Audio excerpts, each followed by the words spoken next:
I listed this house. I got a sign call off of that from another person who didn't end up wanting to buy that house. We were under contract, and she asked me if I would help her find something else. Absolutely. So I got 4 extra deals off of that one listing. And if you work it right, you're willing to take good care of people. That's the way listings work. You don't get that from buyers. That was a $20 Vistaprint car magnet. That led to the listing, and then the listing led to 4 more deals. So listings multiply, right? Hey, good afternoon. This is Brian Stevens with Realtors of Faith. I am super excited to welcome my friend David Doty. David is with Call It Closed Realty. And David is a believer, a follower of Christ, who's a real estate agent and got a great family. We were just kind of chatting launching here this podcast. So I'm excited to talk to David. David, thank you so much for joining us today. I really appreciate it. I feel like God wants to say something through you today. I know he does because he's ordained this. So man, thanks for hopping on. Yeah, I appreciate it, Brian. I've been looking forward to this since you reached out a little while back. I'm glad we were able to make it happen. Yeah, me too. Thank you, man.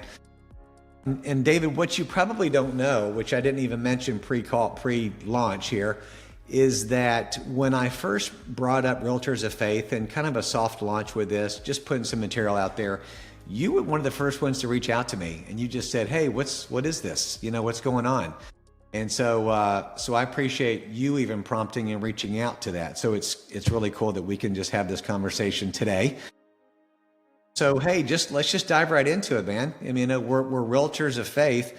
So how long have you been a believer? And anything you want to share with who the Lord has put in our audience here to listen to, you can encourage them. So tell me about your walk with Christ. How long, and maybe a little bit how it happened. Yeah, absolutely. I got saved in October of 2001, and I grew up in the church. My parents had always taken me to church. I was usually there Sunday morning, Sunday night. And high school, I was president of my youth group, and the whole time I didn't really have a personal relationship with Jesus. And that evidenced itself as I gained more and more freedom, moved out of my parents' house, and got, as you can relate, got involved with drugs and alcohol.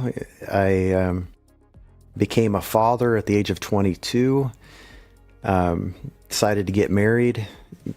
And then a couple years later, I was going through divorce with 2 little kids, and it was just ripping my heart out, And my kids were 3 and 1. They were calling another man dad, and there was nothing I could do about it. And the judge said I could see him every other weekend, And so that was difficult, and it drove me to my knees. In God's kindness, he took me to rock bottom, so I would finally look up and get to know him for who he truly is. I realized I was a failure at everything I'd ever tried to do, and decided maybe it was time I let him lead.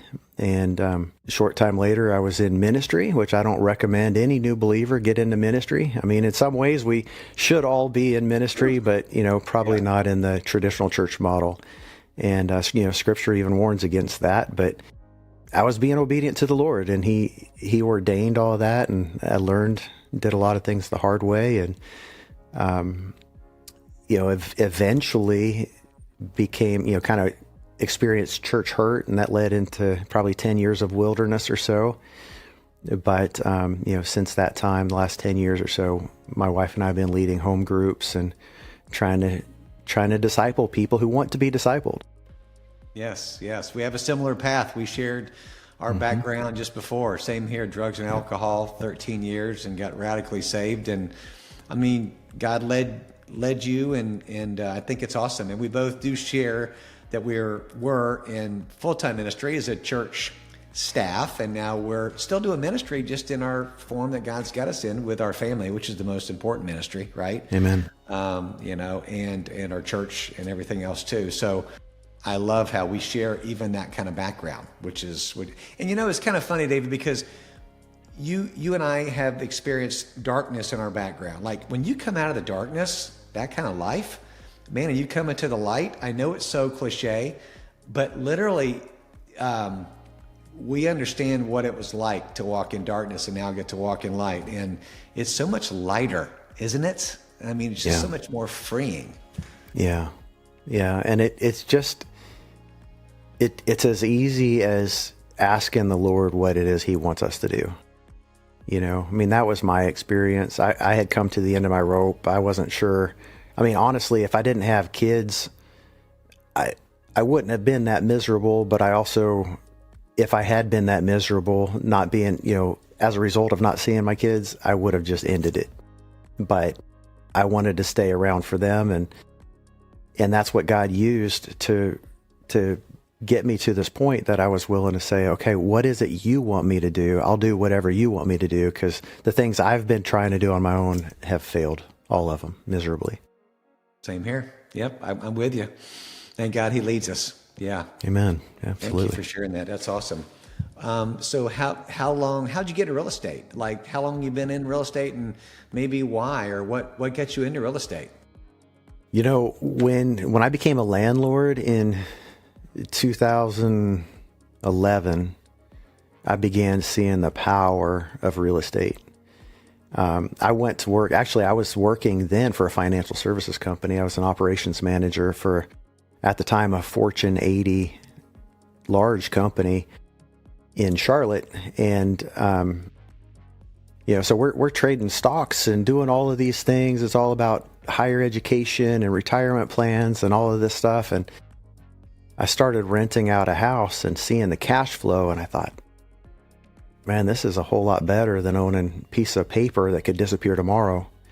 And so, long story short, I left that career that I had. I mean, I had gone from driving a garbage truck, making what I thought was good money for blue collar back then, around $50,000 a year, to making double or triple that as an operations manager for this financial services company. But I walked away from it when I started to understand the power of real estate, and I started investing in real estate in 2012, 13. You could, buy a foreclosure for $50,000 or $60,000 and paint it and sell it and make $10,000, $20,000. I thought, right. I thought I was really smart. I had figured that out. But when the market started coming back, 2013, 14, all of a sudden there weren't foreclosures anymore. All of a sudden the foreclosures are selling for retail.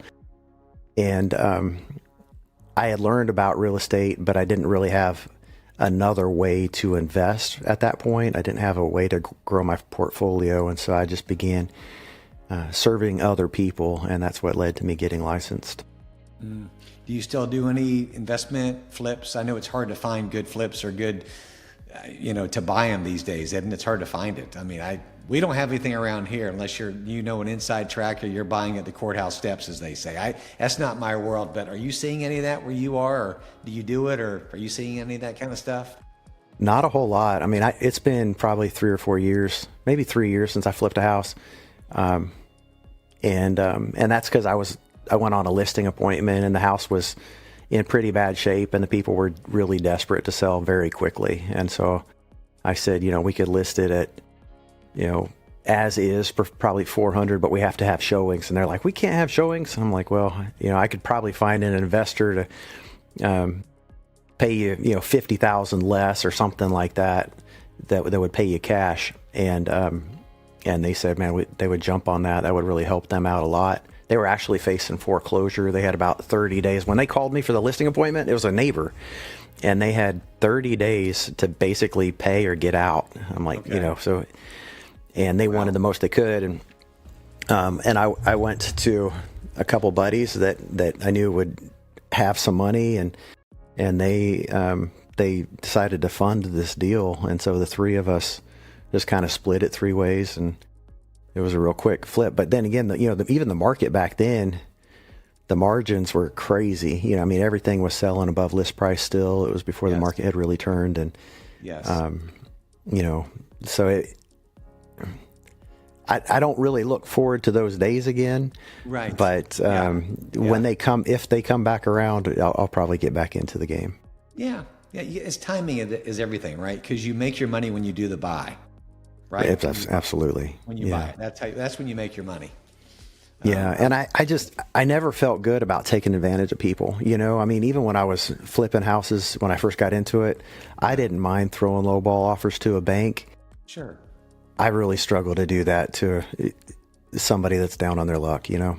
Right. Yeah, that's true. Unless they're like, please, anything, I'll take it. Yeah. So, right. yeah. And I think that segues into our next question, because as a follower of Christ, like, you know, you want to represent Jesus in all of your dealings the best you can. We all mess up. All of us do. But how does like being a Christian affect like a situation like that or your business decisions as you've walked with the Lord now for a long time and you're doing, you know, the real estate business? How does that affect your decision-making process? Well, you know, I'm pretty extreme, you know, and I understand that not every believer is going to view things the same way that I do, but I take it very seriously. Certainly I'm not perfect. Have made a lot of mistakes. I'm trying to get better every day. But for me, it's much more important to focus on the eternal fruit that we're bearing rather than making a dollar. You know, so if it means that in order to keep my word, I'm going to lose money, I'm probably going to lose money. And so from the world's perspective, I'm not the best investor. I'm not the best realtor out there. You know, honestly, if I'm looking at your marketing stuff that you put on Facebook, Brian, and TikTok and your videos and stuff, and if I was going head to head against you at a listing appointment and somebody asked me why they should hire me, I'd be like, man, I wish you hadn't asked me that. You should probably hire Brian. He's going to do a better job. You know, so I'm honest to a fault, you know. Yeah. Good for you. That's awesome, man. Well, it's not always the best for, you know, feeding the kids and paying the bills and stuff, but it's just, I've got to be able to sleep at night, you know. Yes. At the end of the day, you've got peace in your life, in your heart. That's what it's all. And you're looking out for the client's best interest, right? Absolutely. Yeah. Yeah. And that's not easy, man, because it does cost us commissions, cost us deals, cost us, you know, getting a listing or not, or helping a buyer out or not. And so, you know, when we do have challenges, right? I mean, that's when, like, for example, yesterday I had a nice offer that I had with these buyers, and I tried to help out, was going to contribute part of my commission. The other realtor was, just to keep it alive. And we took too long to negotiate that, I think, you know, and the longer you stretched out in that negotiations, even if it's a day and a half, buyers just get tired. They get emotionally exhausted and they're like, bye. And I brought it back to my buyers and they're like, we don't feel like, and I'm like, all right, Lord, I can tell they don't want the house. I gave it my, you know, and I'm like, oh, I wanted this for just, you know, but the Lord's like, Brian, trust me, let it go. It's not yours anyways, right? And I did, and I was professional with them, but deep down in my heart, I was like, but, you know, I knew, to your point, they didn't want the house. Bottom line is they would have taken it if they would have wanted this, and they just didn't feel peace about it. I'm like, hey, totally fine, you guys. We'll go find you another house. Yeah, and the relationship is worth so much more than a one check. Yes. You know, I mean, they're gonna remember that. They're gonna call you back in 5-10 years when they're ready to sell, or, you know, maybe longer. They're gonna come back to you because you're doing what's best for them. Yes. Yeah, that's the thing. It's all about building relationships, right? As you know. Yeah. So, in your experience, how does operating like that, from a point of just always being honest, integrity, stewardship, how does that give you an advantage as you've been a real estate agent and investor? What kind of advantages that maybe give you? Well, referrals is one. You know, when you do the right thing for somebody and they're really singing your praises, they're not only going to use you for life, they're going to refer their friends and family to you, you know. And when you get a referral that's so passionate that you just go in and they're willing to take your advice and they know that you're acting in their best interest because of the way that you've been built up by their friend or family member who's a past client of yours. Yes. It really sets you up for a lot of success. And so you might lose a little bit on the front, but you're going to gain a whole lot more over the long haul. Yeah. Do you find do you get a good amount of referral business as you're plugging along here? Are you seeing a decent amount of that? Absolutely. So I somewhat recently relocated to Florida, and this market's a little bit different than what it was. Yeah. Yes. But in my last neighborhood where I had been an agent for 7-8 years before moving, I was the dominant agent. It was funny, when I got licensed, there were 3 or 4 other agents who lived in the neighborhood, and every one of them got out of the business or moved away.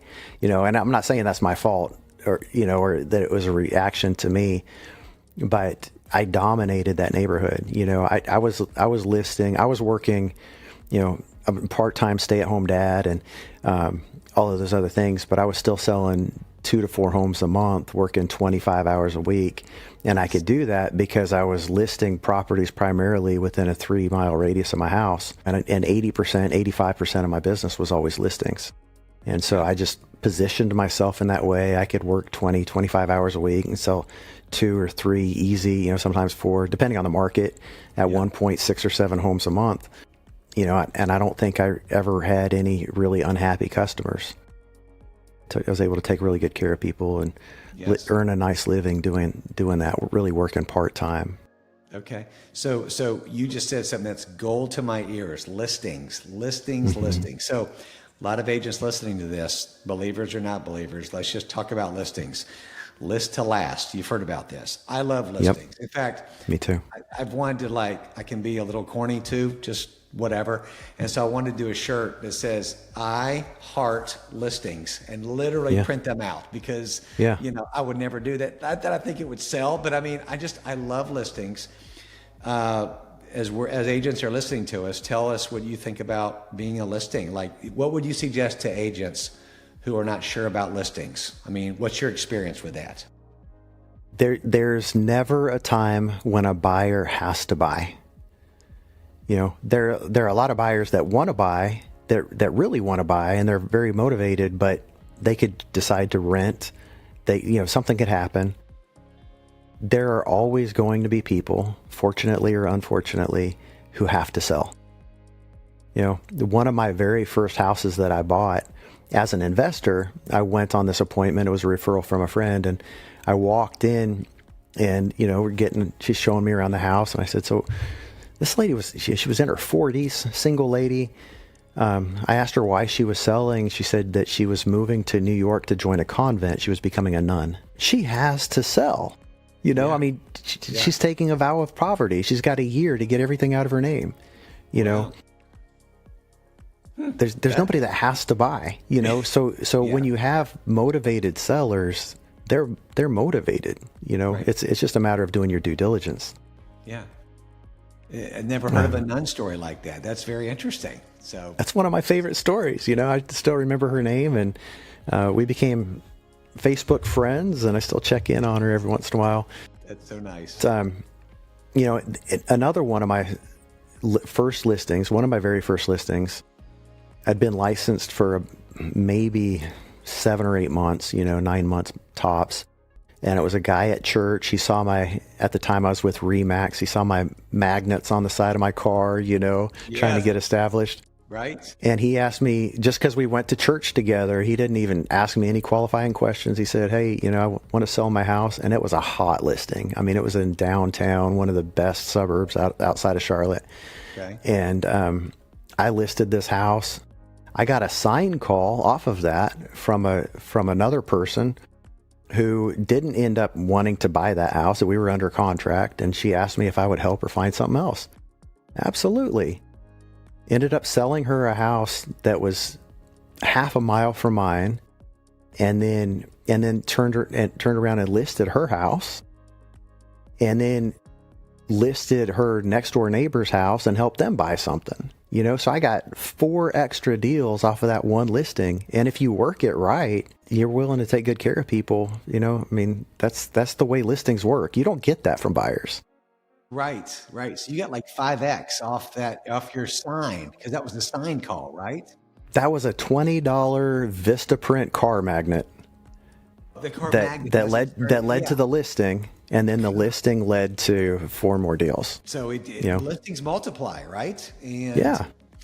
Talk about what it does to your time. When you talk about multiplying your time, right? Absolutely. So I was farming. So once I got established and was selling, a good amount around my area where I lived, I began farming those areas. So if I had ever sold a house in that community, I was farming that community. It was all automated. If anybody's interested in that, I'm happy to share the company that I used for that. They did really good marketing. And then so I would go on a listing appointment. People had already checked out my Zillow profile. They're already looking at your Google reviews. They already know that they can trust you. They've already seen your for sale sign around the neighborhood, and now they're getting your marketing material to their house. You go to a listing appointment, and literally 70% of listing appointments, I'm not even competing for the listing. Like, they just want to make sure that I'm actually as real as it appears. I've literally gone on listing appointments where people would say, okay, and obviously there's no set commission amount, especially now. Yes. we all know that, but this was many, many years ago. But I went on listing appointments and where people would literally say, okay, in addition to I walk in the house and they say, in addition to 6% commission, what else is there? And I'm like, that's it, here, where do we sign, But it was doing that, Brian, that allowed me to at one point I was listing consistently 4 homes a month I was working 20, 25 hours a week because I was focused on my geographic area. Yes. I was specialized. I knew the price per square foot of every floor plan there was in every community around me. I didn't have to do any research. I already knew it, and so when my phone rang or when I was checking the mail and a neighbor drives by and rolls down their window and says, hey, what do you think we could get for our house? I already knew. I didn't have to go and look it up. And it bred a lot of credibility. There was one month, and this was June of 2021, and so the market was crazy. I mean, after COVID, everything was nuts, right? Yes, right. But I sold 7 houses that month, and I was traveling. Literally, my family did a 10-day vacation out west. We spent, I think I had a real estate convention in Las Vegas that was 2 or 3 days. And I took my sons for a couple of days camping up in the North Carolina mountains. We had just adopted our middle son from Ukraine. Mm-hmm. And, so I was gone for 20 days out of that month, and I closed 7 houses. You can't do that with buyers. You just cannot do that with buyers. Leveraging your time. And it's spending time with family, which is why do we do all this, right? Why do we work so hard? Not only are we serving the Lord, we're serving other people, but we're serving our family, which is huge. So, that's really, really cool. So you just mentioned farming, which is amazing. And I will tell you, that's not one of my strengths, but I hear about testimonies like farming like that, geographic farming, or you are and were the neighborhood expert in that area. People, you knew the price per square foot. You probably knew not that you name drop, but you go, oh yeah, the Jones house down the street, we just closed on that. We got the Smith's house under contract. So, and they're like, oh, he knows their names, their addresses. You're the neighborhood expert. So really, why would they call anybody else, right? Because you're the neighborhood expert. Says a lot. Yeah. And there's always going to be 1 or 2, a small percentage of people who are anti-establishment and will work with anybody but the neighborhood expert, Yeah. And that's fine. You're not going to get every single one, but if you're getting 30% of the listings, I was getting 50, 60% of the listings in my own community, most of the, year after year. So it's like, you can't fight that. Everybody knows 5 or 10 realtors. Yes, most correct. of us have a sister, brother, uncle, somebody that's a real estate agent. Yeah. So if you can get 30% of the community, you are the dominant agent in that community. And if you're getting anything above that, you're killing it. That's wonderful. Yeah. We built a home a couple years ago, and so I started and I hardly ever do this, but sign up for this service that does mailers that mail something every couple of months, market statistics and stuff. And I'm like, I'm going to get this neighborhood because it's a new neighborhood, and I want to make sure. Of course, there's a realtor in here also who lives in this neighborhood. I'm like, I'm going to uncheck him so he doesn't get battered. Yep. And it's very passive and soft, but I've been getting a lot of the listings in here for the last several years. So, and I hate it when somebody else gets their sign up, but it's happened a few times, of course, but you're not going to be able to get them all. But if you can, if you're known as the neighborhood expert, it's pretty cool. I mean, it's amazing, So, it is. Yeah, that's awesome, man. What 2025 has been a tough year for some people. I mean, it's been a great year for some people. What would you say to any real estate agent maybe who's had a year of struggling this year? Maybe they're not quite sure what direction to go in, maybe just to encourage them. The market is the market, but there's some people who are just down 30% in production. What would you say to them and just try to encourage them today? This is going to sound harsh. Not everybody, not everybody is meant to thrive in this business, and there's a season. Maybe you did really well for a period of time and now it's time to focus on other things, maybe. But that said, a lot of people have gotten out of the business. I see fewer people signing up to get into the business. And at some point, the floodgates are going to be open wide again. And we're going to, I believe we are going to see another market similar to what we experienced in 21 or 22 because we have so much pent up demand. Yes. We've seen so few homes selling. I mean, it's like I haven't looked at the stats lately, but I think last year was the slowest year for sales in 30 years or something like that. That's what I've heard. That means there's a lot of pent up demand. Yes, right. And so there are a lot of buyers. I mean, we probably all have family members or friends or friends' children who are still living with their parents right now that are 30 years old that are like, they're ready to buy a house. Like years ago. That's a whole other issue. Yeah. But, and a lot of them are qualified to buy. Yeah. But they're just, prices and interest rates together make it unaffordable. Yes. At some point, the rates are going to come down, or the prices are going to come down, or a combination thereof, and then it's going to be fire all over again. And so, for those agents who maybe you're thinking, do I just hang on for a few more months? I would say hang on for a few more months. I mean, it's going to come back. Good. That's good. Yes. Have the hope. It is going to, I mean, this market, they say, is going to be 10 to 15% better, hopefully, next year in 2026, right? I believe it. When rates come down, to your point of pent up buyer demand, that's awesome. That's encouraging. Just hang in there. Order takers are not going to make it in the business. That's true. Year or two. I mean, it's not come list to me unless you're, getting referrals and super established, and you can get those. But those days are not here right now, right? So not now. It's getting back to make your calls, right? And contacts and relationships, like you mentioned, and being able to overcome objections. I've had to work on that this year even better, not to be some cheesy salesman, but able to think through what's my script for a buyer's broker agreement now. How do you explain that in 1 minute without losing them?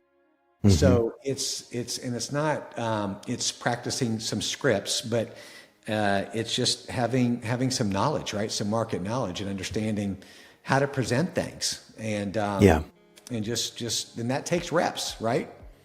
It takes reps. People hate a lot of. Well, I think more than half of agents hate the idea of using a script. Think of it as a conversation guide. It is a conversation guide, and once you really know how to have that conversation effectively, you're not using a script anymore. It's just natural conversation. It's flowing. You're leading somebody from point A to point B. You're a professional. That's what our job is. Right. We're to help people. So one of my very first listing appointments, and I think it might have been an office lead or something. This was back in, 15 probably.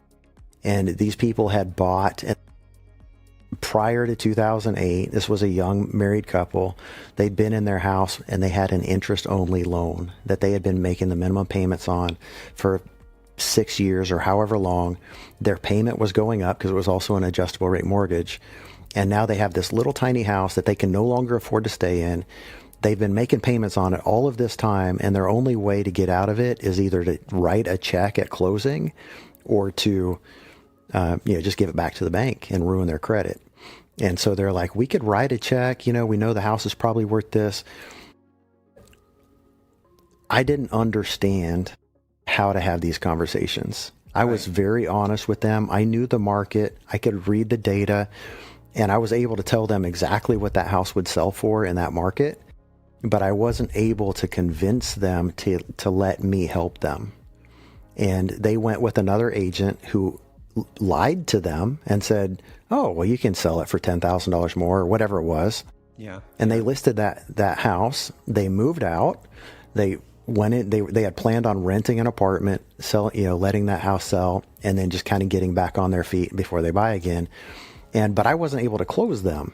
And I don't like that terminology, but I wasn't able to earn their trust is what I should say. Yeah. They list with this other agent, house is on the market for 6 months. They have to do price reductions. In the meantime, they're paying rent and they're still paying their mortgage. Yeah. They ended up selling it exactly what I had told them they could sell it for 6 months before. Yeah. But because it was overpriced, it cost them thousands and thousands of dollars. I did them an incredible disservice by not being able to effectively lead them from point A to point B. Interesting. So we have to be willing to look at both sides of it. That's good. Well, you said I got to sharpen my skills. You were self-reflective, which I think that's amazing. That's a good agent. Yeah. And not for my own benefit, although it does benefit me, but it's to help people, right? Yes. Yeah, that's exactly right.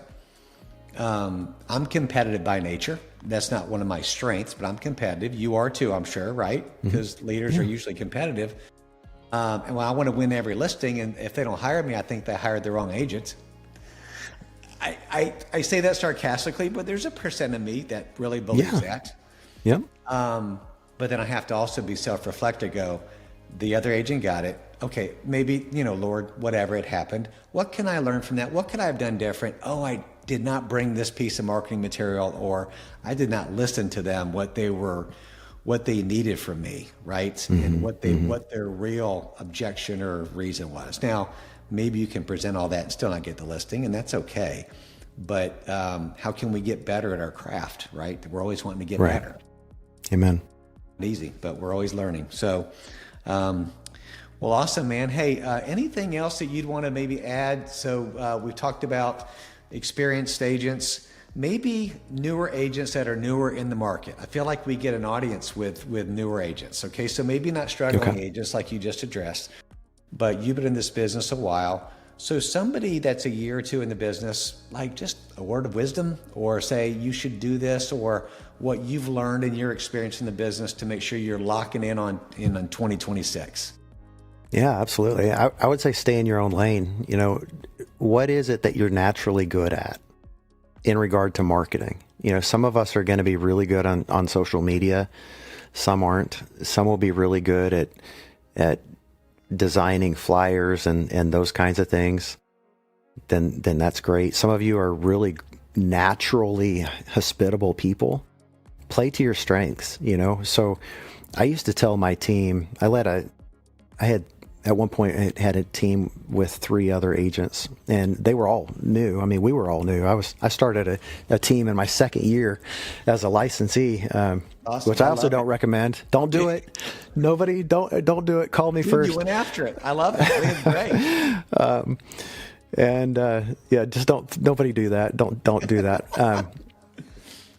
But I used to tell them we're in the friend-making business. Go out and make friends, host parties, do something to create relationships. But whatever it is that you're good at, take your own likes. I mean, if you're into riding horses, then start a club that goes out and, every quarter you go out and take your horses out and go on a trip together, or something. If your sphere is your kid's soccer team, host parties for the soccer, and then just be friends with people. That's all you have to do. And if you want to be really successful, you have to do a lot more than that. But that's something that's easy. If you like it, you'll keep doing it. Yes. Yeah. I love that. Stay in your lane. Man, that's a great word. Stay in your lane. Don't try to be somebody you're not, right? That's awesome, man. That's awesome. I would fail miserably if I tried to be Brian Stevens. I guarantee it.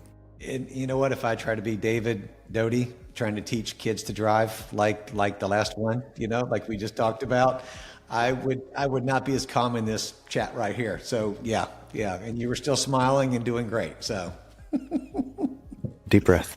Awesome, man. Awesome. Hey, well, David, thank you so much for connecting. I'm going to drop some of your information below in the show notes. So if you want to connect with David, talk about any real estate. What market are you in, David? Market you service? Yeah, I live down on the Gulf in Southwest Florida, but my team still is operating up in the Charlotte metro area. So I've got a few dozen agents spread throughout North and South Carolina that can take care of anybody. And I'm a managing broker, so I'm more focused on the management side than I am selling. Yes. Yeah, but you can hook them up with a good agent, that's for sure. Absolutely. Hornets fan, by the way? Charlotte Hornets? Or... I never got into basketball, Okay. All right. So basketball's not on the table. Okay. Yeah. Sorry. I mean, I appreciate it. I think those guys are amazingly talented. It's just, I'm just not big into sports myself. Yeah.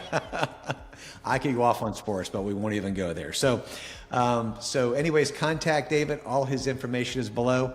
Dave, thank you so much for hanging out. I really appreciate your light and your wisdom with everything you shared today. Thanks, Brian. God bless you. God bless you, man.